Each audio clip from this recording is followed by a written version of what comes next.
서울 경기도권에서 급격하게 떨어지는 지역이 몇 군데 있어요. 시흥, 의왕, 화성, 오산. 자, 이런 외곽 지역들이 급격하게 폭락하고 있어요. 시흥, 의왕, 화성, 오산은 각각 그 어떤 그 시기별로 상승률 1위를 기록했던 지역이에요.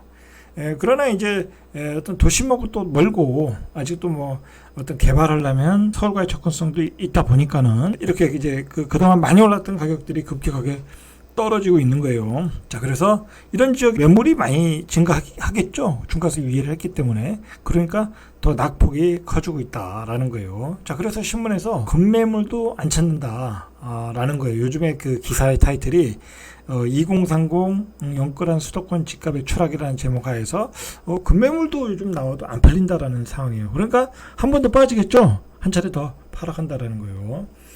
서울의 경우도 하나 포레나 미아 삼거리 쪽에 이 새로 분양한 아파트인데, 자, 여기도 이거 미분양이 났었죠. 그래가지고 이제 줍줍 됐는데 줍줍 경쟁률도 한 자릿수. 자, 그러니까 실제로 계약이 잘 이루어지지 않는다라는 거죠. 계속 미분양으로 간다는 얘기예요. 뭐 서울의 청약 열기는 이미 식었고요. 경기도 외곽의 집값은 폭락하고 서울의 매매 수급 지수는 급격하게 떨어지고 있고 줍줍해도 소화가 안 되고 있는 상황. 이런 상황이라는 거예요, 지금. 아마도 이번 상승장에서 그 상승을 주도했던 세대, 나이대가 2030 영끌 세대에 있어요. 이분들이 이제 집을 많이 사면서 집값이 폭등을 했어요. 그런데 이 사람들이 가장 매입을 많이 했던 지역이 이제 경기도 지역이에요. 통계를 보니까 2030 그 매입 건수가 5,587건 채다. 경기도를 최고 많이 매수했다라는 거예요. 전국이 22,257건인데 이 중에서 4분의 1을 경기도 지역을 샀다라는 거예요. 2030의 매입 비중이 36.4%이다. 물론 이제 서울을 제일 많이 샀어요. 38%로. 경기도, 서울을 2030 세대가 많이 샀다. 뭐 당연한 얘기죠. 뭐 2030 세대면은 서울 수도권에 직장이 몰려 있으니까 거기서 이제 주거지를 찾았겠죠. 그래서 이제 경기도 지역에서 가장 많이 산 지역이 영통구가 포함된 수원시에서 42.9% 샀고, 고양시에서도 42%, 용인시에서도 한 45%, 화성시에서도 한 41%, 시흥시에서도 43%. 그 지역의 거래량의 퍼센테이지라는 거예요. 그러니까 거의 뭐 그 지역에 거래된 건 40% 이상은 2030 세대가 샀다. 그러니까 2030 세대가 뭐 돈 있어서 샀겠어요? 다 영끌해서 샀겠죠? 자, 이게 이제 큰 문제라는 거예요. 이제 이런 지역에 2030이 서울과 경기도 외곽 지역을 많이 샀다면 지금 이제 경기도 외곽 지역이 폭락을 하고 있잖아요. 자, 그러면 여기서 벌써 10% 이상 빠지면 이분들은 이제 거의 이 본전, 이제 원금을 까지게 될 수 있는 상황이라는 거예요. 마음이 급해지겠죠.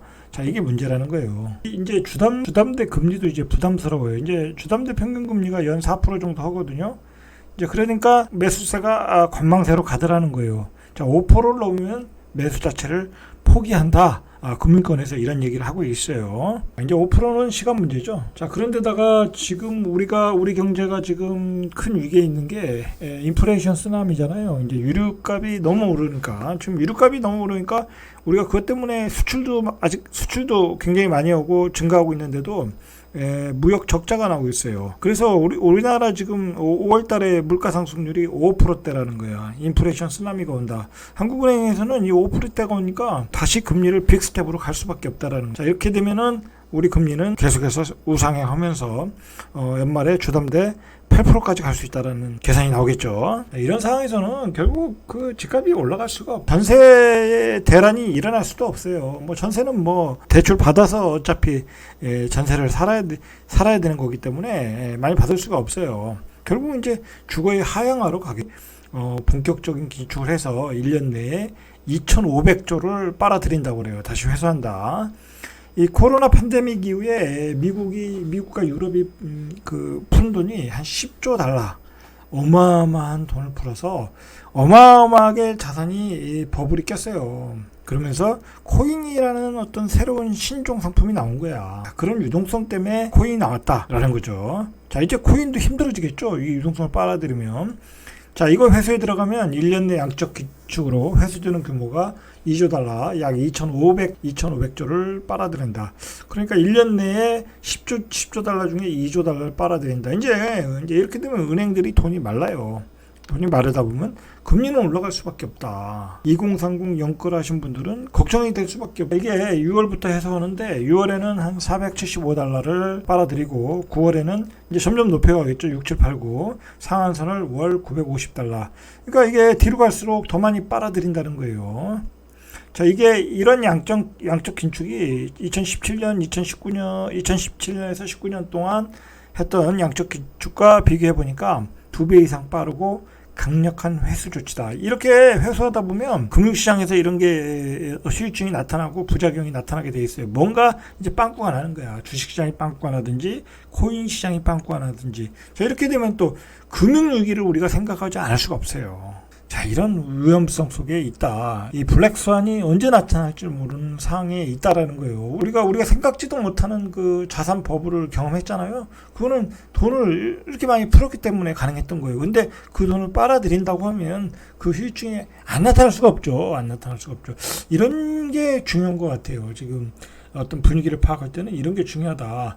8월에 전세 대란으로 집값이 다시 올라간다라는 게 중요한 게 아니라 이렇게 유동성을 빨아들인다라는 게 중요한 거예요. 그게 포인트란 말이에요. 지금은 8월에 전세 대란이 포인트가 아니라 8월에 전세 대란을 무주택자나 집을 사는 사람들은 얘기를 믿질 않아요.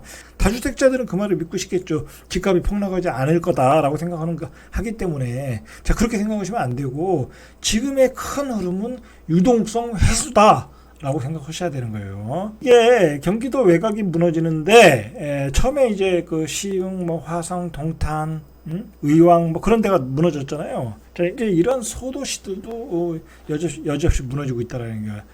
지난해 20% 집값이 올랐던 그 오산시와 동두천이 22년 각각 1.31과 0.4% 떨어지고 있다. 자, 오산시 세교동의 새마역 투루 엘더 퍼스트. 자, 여기가 지난달에 4억 8천에 거래됐어요. 직전 최고가가 6억 5,100이에요. 그러니까 1억 7천. 이거 엄청 떨어진 거죠. 6억 5천짜리 집이 1억 7천 떨어지면 이거는 그냥 폭락이라고 봐야 돼요. 자, 이게 왜 그러냐면 여기 이제 투자자들이 엄청 들어갔잖아요. 오산 같은데. 자, 그리고 이게 6억 5천인 경우에 이렇게 되면 전세가율이 50% 이하야. 48% 막 그렇게 나온단 말이에요. 근데 이런 지역이 48% 나오면 전세 살지 누가 매매로 살겠어요?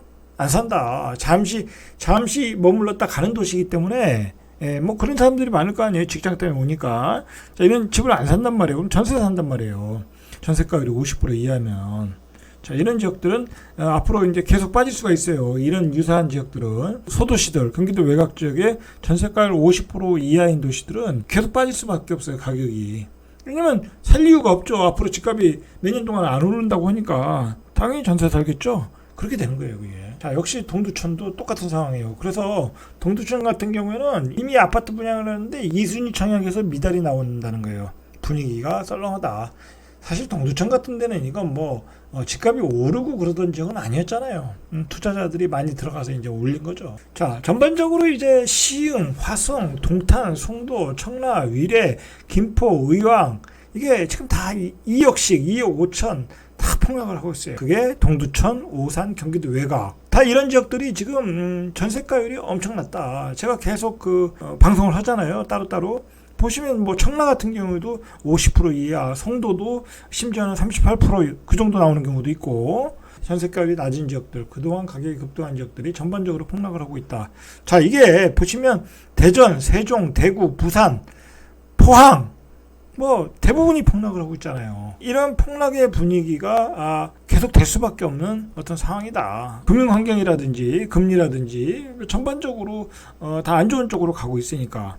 그러니까 지금 뭐 강남, 용산, 뭐 일기 신도시를 가서 신고가에 잡는다는 것은 그 사람들은 무척 용감하신 분들이다. 결국은 이런 지역도 같이 이제 폭락하는 분위기로 가게 되겠죠. 8월에 전세 대란이 온다고 그러는데 서울에 뭐 다른 지역은 아니에요.